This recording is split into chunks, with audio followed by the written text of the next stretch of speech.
Can lại cho mãi.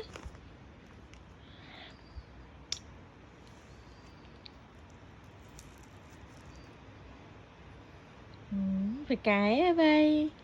Chắc căn nhằmខ្លួនanh thiệt lôi mà. Con ấy lôi mà. Chắc căn nhằmខ្លួនanh tiết à.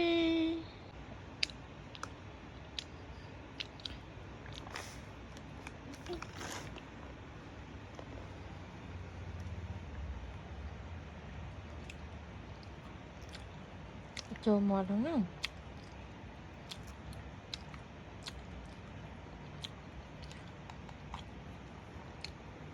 Hai sầm đáy nha.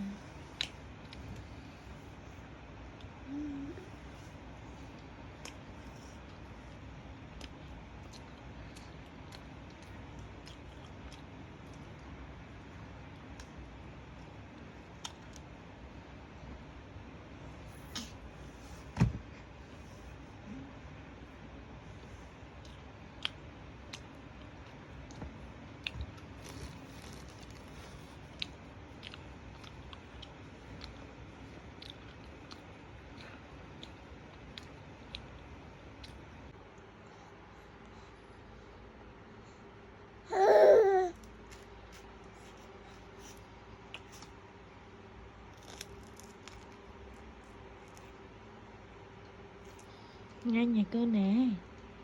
Yummy. Yummy right? Yummy à? Yummy. Ngang. Ngang nhà con nè. Cho nhằm thuần ấy điện lôi á vậy.